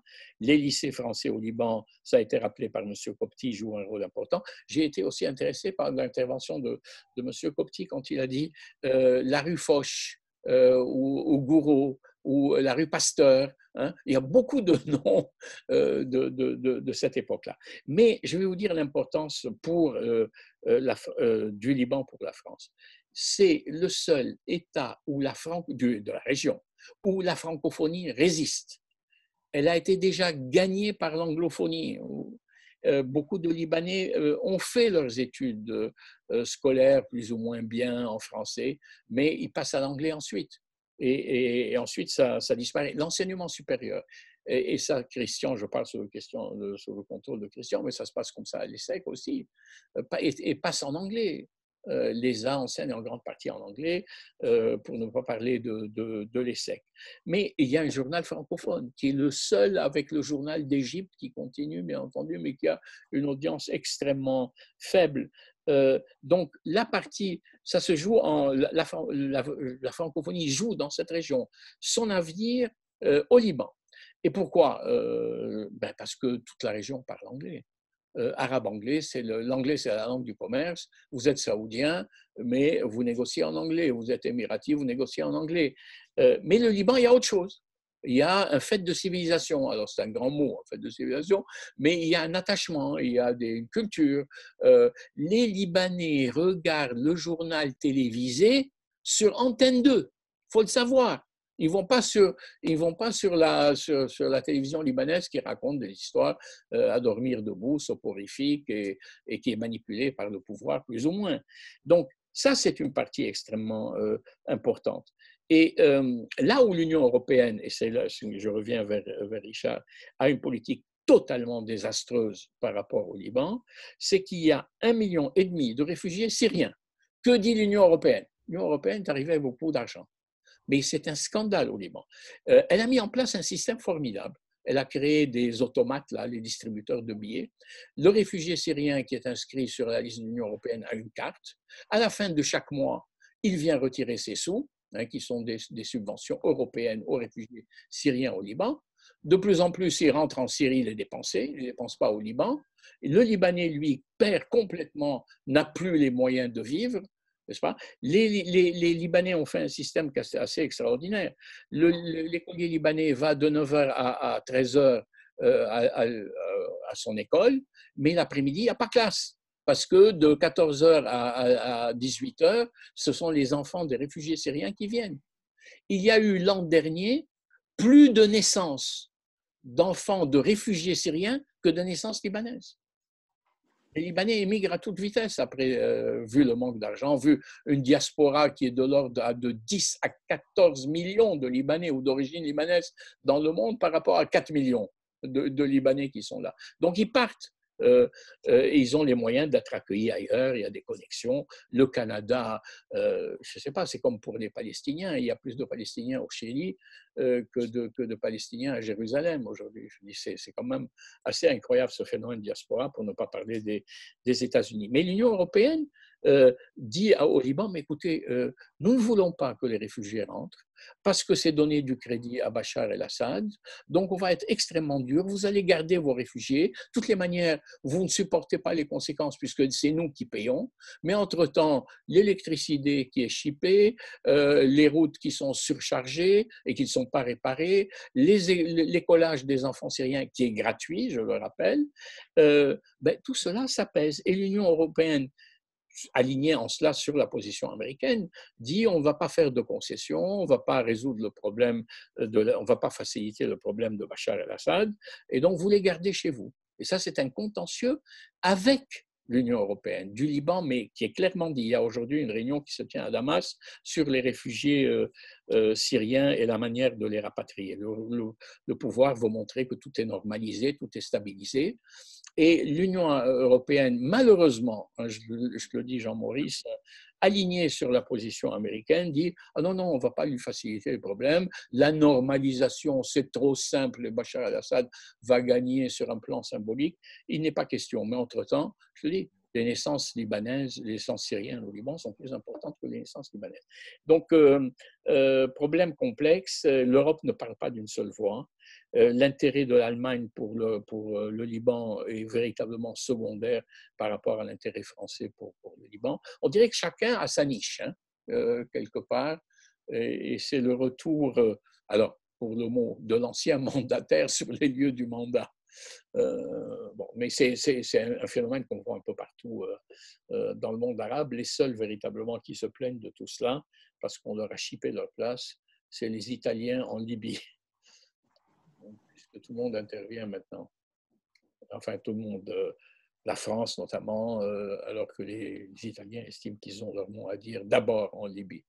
Et c'est une tendance assez désastreuse de considérer que l'influence acquise du temps de la colonie ou du mandat doit se perpétuer au profit de l'ancien mandataire, de l'ancien colonisateur. Alors moi, j'appelle de mes voeux une politique européenne beaucoup plus cohérente, et en cela, je m'aligne sur la position de Jean-Maurice qui dit « Mais où est l'Union européenne ?» Enfin, du moins dans mon discours. Mais l'Union européenne est le bailleur de fonds. Sans Union européenne, pas de budget. Pas de budget à Gaza, pas de radio, pas de télévision, les fonctionnaires de l'autorité palestinienne ne seraient pas payés. Mais pour que les Américains recueillent le bénéfice d'une Europe donatrice, en quelque sorte, bailleur de fonds, sans intervention politique qui compte.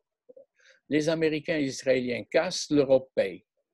Enfin, merci beaucoup, c'est un tableau terrible, terrible que vous décrivez là. Est-ce que Richard, tu veux rebondir sur ce qui a été dit, répondre peut-être aux questions tout à l'heure qu'on a posées à la fois Jean-Maurice et moi-même? Faut que tu ouvres ton micro. Faut que tu ouvres ton micro, Richard. Voilà. Ouais.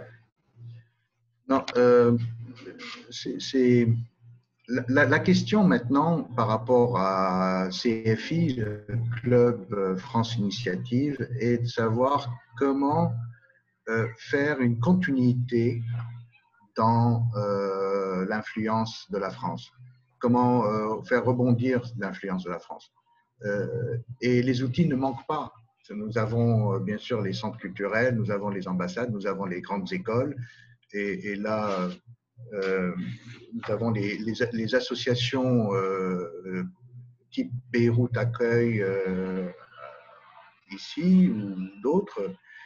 Mais le groupement, il faudrait peut-être qu'à un moment ou un autre, on se dise que beaucoup de personnes sont passées par les écoles libanaises, par les universités libanaises et sont aussi dans les grandes écoles en France ou au Canada, aux États-Unis, en Europe, en Angleterre, en Espagne, Belgique.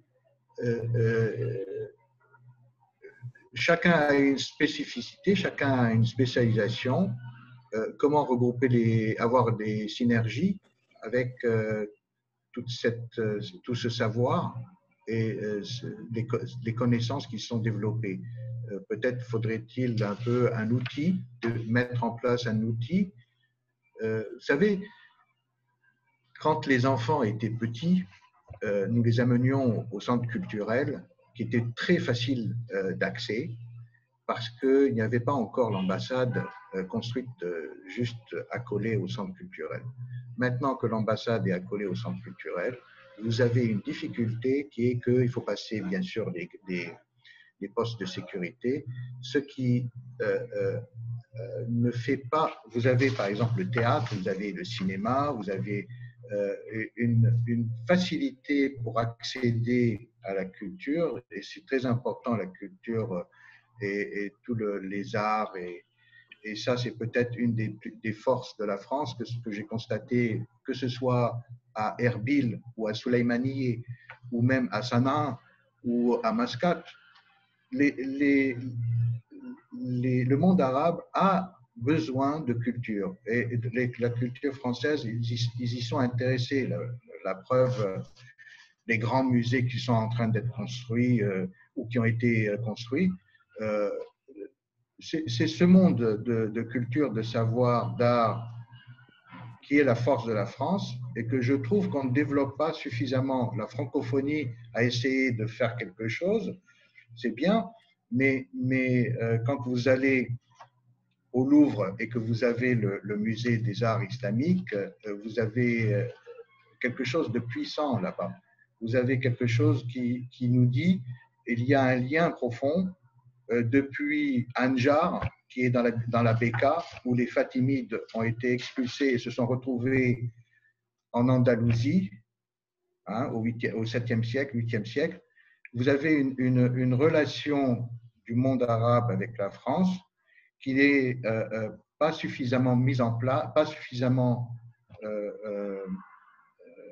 exposée. Et au-delà de ça, je pense que pour parler du réseau, hein,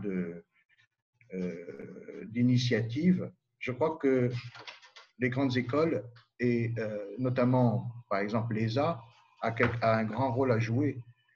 L'ESA a été menée, nous pensons beaucoup à notre ami feu Stéphane Attali, qui était une personne qui a beaucoup fait pour cette relation et le lien entre la France et le Liban. Je pense que nous devons prendre exemple de ce qu'il nous a laissé et essayer de monter des liens beaucoup plus probants par rapport à ce que la France et le Liban ont en commun, en histoire. Et donc, il faudrait mettre en place des outils ou des instruments qui permettent de renforcer cette relation. Alors, merci beaucoup, Richard. Je ne sais pas si d'autres personnes veulent rebondir là-dessus. J'aurais juste voulu savoir cette notion de culture, d'accès à la culture et notamment à la culture française. Est-ce à dire que, qu'en est-il des autres influences? Je pense à l'Italie, l'Espagne ou les États-Unis.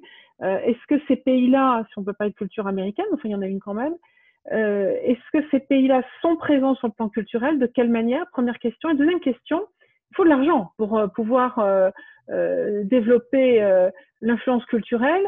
Et est-ce que les entreprises françaises sur place sont prêtes ou non à participer, à financer un festival, une expo, une galerie, un événement culturel, et de façon très soutenue, parce qu'il faut se parler franchement. L'État français n'aura pas les moyens, il n'a pas plus les moyens que ce qu'il met en ce moment, et surtout par les temps qui courent, on sait que dans les crises de ce type-là, la culture est parfois un peu la grande sacrifiée sur l'autel des crises. Donc voilà. Ce que je disais, que pour reconstituer ce dont vous parlez et pour pouvoir le mettre en marche, je ne parle pas des sous de l'État. C'est loin de moi, c'est pas de ça qu'il s'agit. Il s'agit du sponsoring des grands groupes ou des grandes entreprises qui ont beaucoup à apporter et qui peuvent, grâce à, par exemple, des structures telles que les arts, pourquoi je parle des grandes écoles et tout ça? Parce qu'il y a là une énergie qui peut être utilisée pour, enfin, j'aime pas le mot utiliser, qui peut être apportée pour constituer ça. Quand on dit sponsoring, vous avez les systèmes anglo-américains ou anglo-saxons le font de manière beaucoup plus directe. Et je pense que là, il y a un manque de la part parce qu'en fait, un grand groupe français, il est d'abord français. Hein, si je ne m'abuse, même s'il est mondialisé, il faudrait qu'il pense un petit peu qu'il a un intérêt, puisque son intérêt, c'est qu'il soit quand même en aide et à la pointe.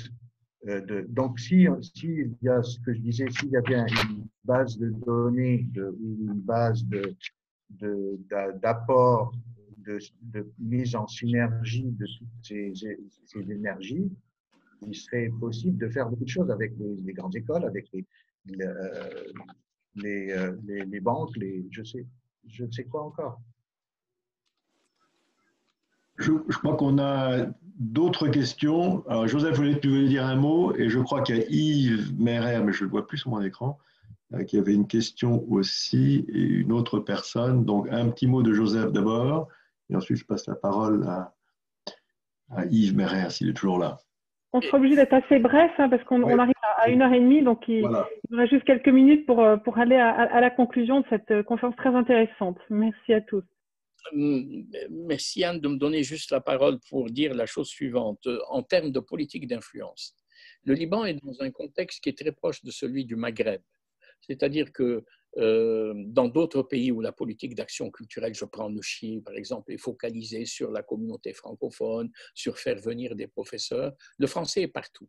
On baigne dans la culture française. On ne peut pas dire 2 mots d'arabe sans mettre 4 mots de français dans les phrases. 2 grands hôpitaux, celui de l'université américaine, celui de l'université Saint-Joseph des Jésuites, qui s'appelle d'ailleurs Hôtel Dieu de France. Hôtel Dieu de France. Donc, l'influence est là. Je m'adresse à Christian.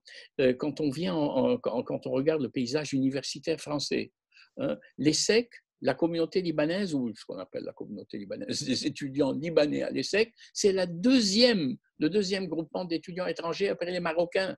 Mais c'est la même chose à HEC et c'est la même chose à Subdeco. Les Libanais arrivent en 2e et 3e position. Donc les Libanais étudient en France. Alors qu'il y ait des actions de structuration, oui. Mais je dirais que l'influence de la France est diffuse. Il faut peut-être un peu plus la structurer, mais on baigne là-dedans. Alors que, bon, vous disiez, est-ce qu'il y a de la concurrence? Énorme concurrence.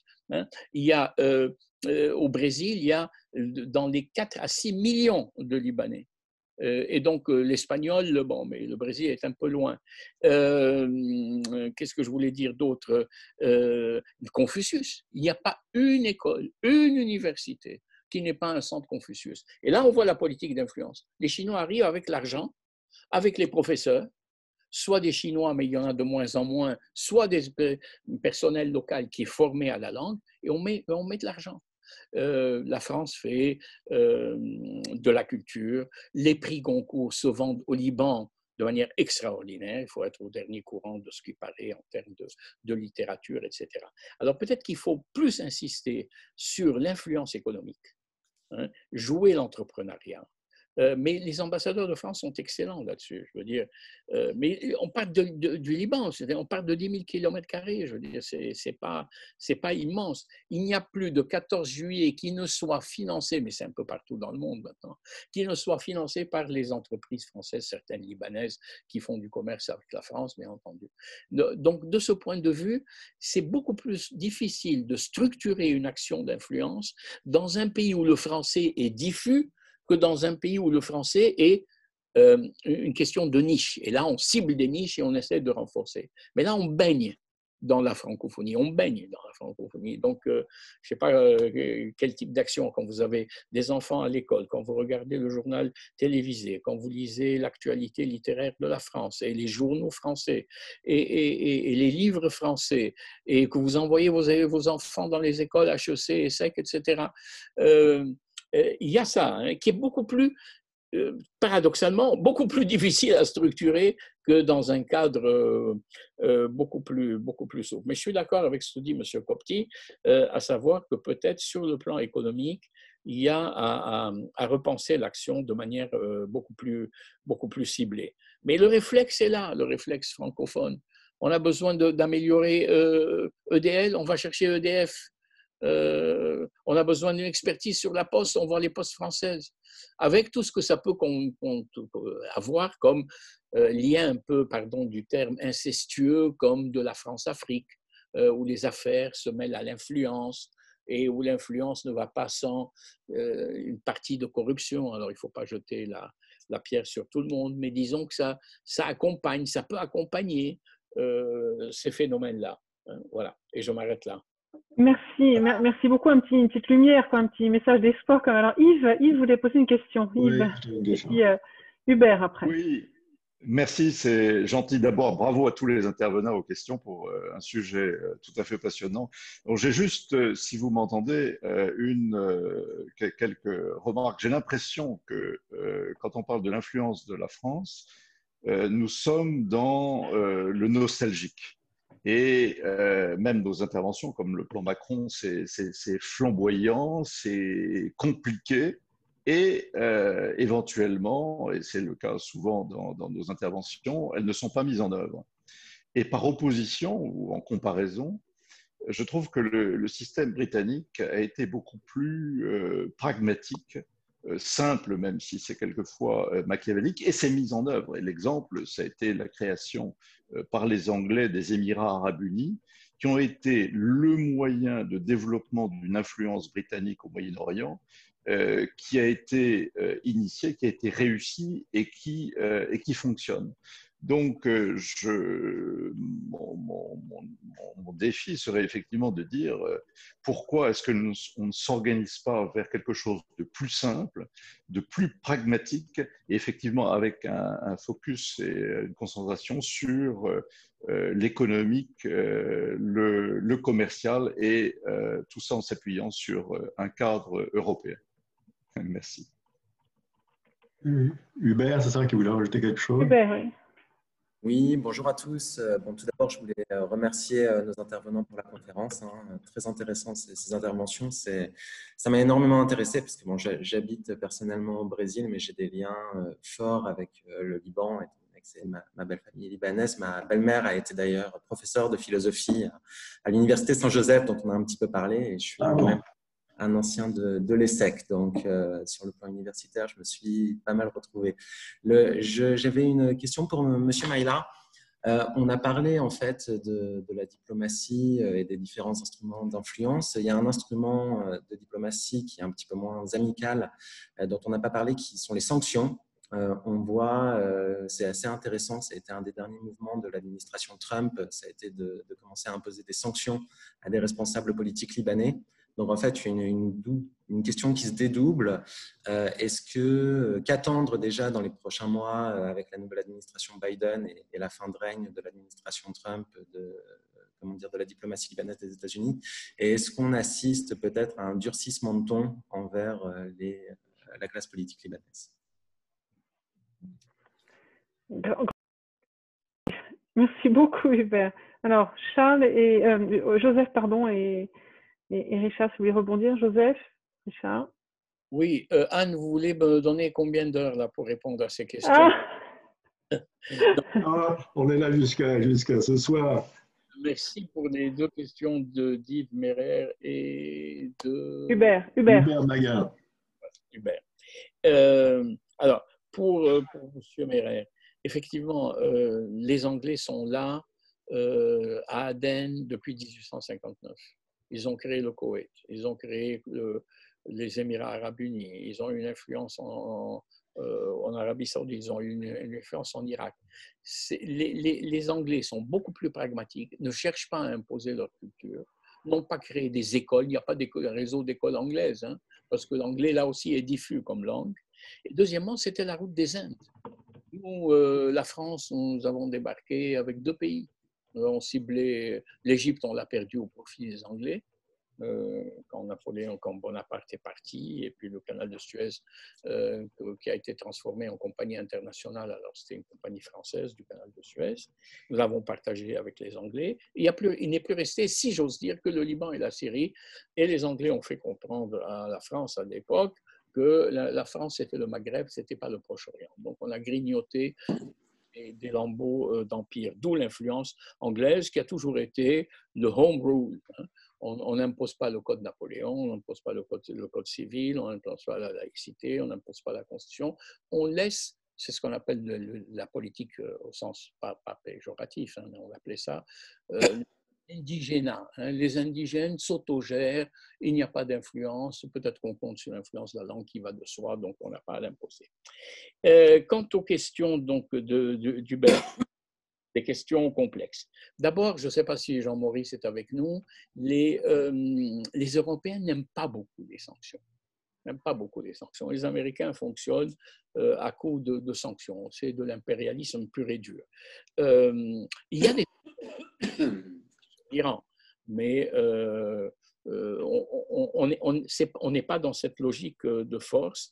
Et donc, les sanctions peuvent amener effectivement à des changements, mais on a vu que sur l'Iran, ça n'a pas abouti à un changement de régime. Mais vous avez raison, et vous êtes au fait de l'actualité, puisqu'hier, l'administration américaine, dernier acte peut-être de Trump, a listé un certain nombre, Gebran Bassil, qui est le ministre de l'Intérieur, futur candidat à la présidence de la République, et a dit carrément que c'est le troisième corrompu dans l'ordre de nomination des corrompus. Hein, il n'y a pas un classement de la corruption, mais c'est la 3e fois que les États-Unis frappent et ils ont dit qu'ils avaient une vingtaine d'autres noms qui vont arriver. Mais ça, c'est une stratégie très limitée.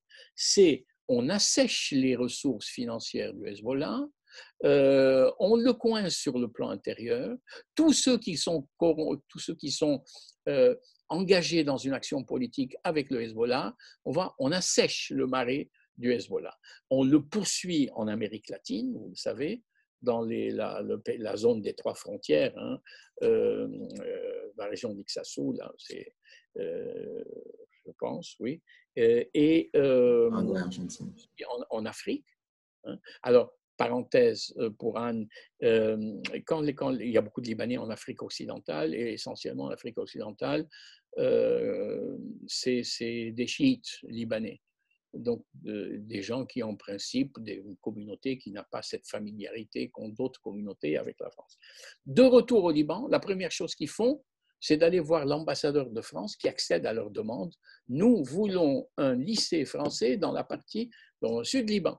Même chose pour les Druzes, nous voulons, Walid Jumblat par exemple, nous voulons un lycée français. Ouais, c'est des demandes qui viennent, qui montent du bas vers le haut en quelque sorte, on n'a pas besoin de politique impériale. Et donc là, effectivement, Joe Biden, qu'est-ce qui peut changer pour répondre à votre question?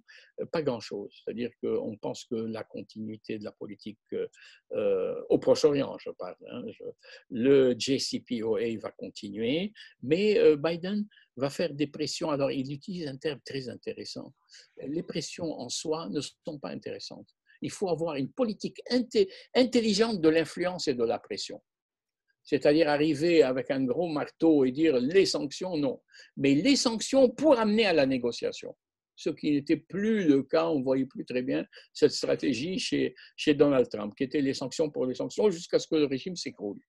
Alors Biden est un démocrate, il veut ramener d'abord l'Iran dans le giron du traité, et donc il va être méchant, mais méchant intelligemment, comme il dit, c'est-à-dire pour amener l'Iran à négocier. Donc Jérusalem est devenue capitale d'Israël, reconnue par, enfin, a été proclamée, mais reconnue par M. Trump. Le Golan a été donné par M. Trump à Israël. La colonisation est permissive. Ça, je pense que sur ce point-là, on ne reviendra pas sur le Golan, on ne reviendra pas sur l'ambassade américaine transportée à Jérusalem, mais sur la colonisation, là, il faut s'attendre à ce qu'il y ait un changement. Biden n'est pas pour la colonisation, il est pour la politique européenne des deux États, donc il va s'aligner là-dessus. Il est pour recommencer l'aide aux Palestiniens, notamment l'aide qui a été coupée aux réfugiés palestiniens.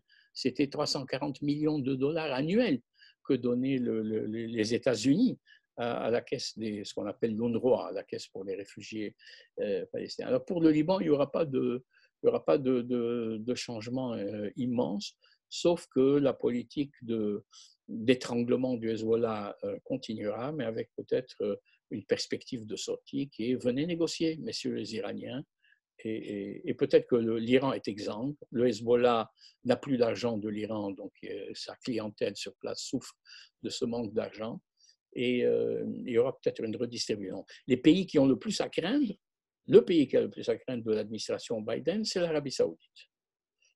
Parce que Biden, il y a une espèce de consensus bipartisan aujourd'hui, donc au Sénat et au Congrès américain, concernant le laxisme de M. Trump vis-à-vis de l'Arabie saoudite avec le meurtre d'un Khashoggi qui a été totalement lavé par M. Trump, qui a dit bah, écoutez, oui, ça arrive, et puis business as usual, hein, on continue notre business. Et deuxièmement, la guerre du Yémen, qui est un scandale parmi les scandales. Hein. Je rappelle simplement que l'actuel secrétaire général des Nations Unies avait sorti cette phrase quand même extraordinaire. Je connais le nom de l'enfer sur Terre, il s'appelle le Yémen. Hein. Un enfant meurt toutes les 10 minutes au Yémen. Il mourait parce que maintenant la guerre s'est un peu atténuée grâce à des bombardements émirato-saoudiens qui ne faisaient aucune distinction sur les vieilles pierres comme sur les êtres humains, à commencer par les êtres humains. Alors là, effectivement, on verra ce qui va se passer.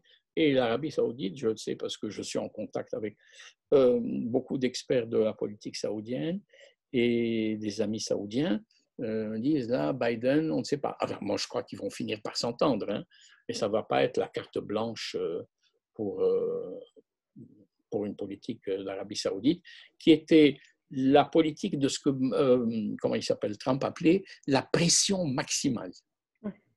Merci beaucoup, Joseph. Est-ce que Richard, tu veux dire un dernier mot et puis on va conclure? Oui, je vais prendre une discussion qui a été envoyée donc dans les textes là, je vois par Monsieur Franck Barthélémy. Barthélémy, oui, c'est ça. Qui demande si le Liban a encore des forces vives qui ont envie que le pays s'en sorte. Et il pense notamment au brain drain éclatant depuis le 4 août. Je vais lui répondre, le Liban, je ne vais pas remonter à 5000 ans, mais depuis l'indépendance, il a quand même passé beaucoup d'épreuves. Je ne pense pas qu'un pays au monde ait subi autant d'années de guerre. Le Vietnam, c'était 15 ans, la Deuxième Guerre mondiale, c'était 4-5 ans. Ici, nous avons tous les 5-10 ans un PET et vous avez des bateaux qui viennent prendre des gens, vous avez des situations de catastrophe, mais apparemment, il y a quelque chose dans l'âme libanaise qui fait que tout le monde se remet au travail le lendemain. D'ailleurs, on a vu comment les jeunes sont descendus pour balayer les vitres cassées dans les rues et pour aider tout le monde à se remettre de tout ça. Je pense que pour répondre à Franck, oui, on va se remettre. Je pense qu'avec l'aide de tout le monde, beaucoup de gens, malgré tout, aiment ce pays et je suis sûr qu'on y arrivera. Ça prendra un petit peu de temps, mais on y sera.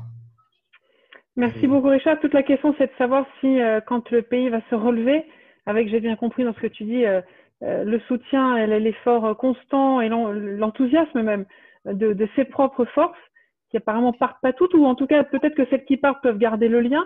Mais donc, la question qui reste pleine et entière, c'est est-ce que ce redémarrage du Liban se fera, j'ai compris que la culture française, Joseph l'a dit, était là, hein, les écoles, la langue, la télévision, les journaux, etc. Mais est-ce que ça suffira, est-ce que ça pèsera suffisamment pour que le Liban puisse se reconstruire? La question reste très ouverte. Oui.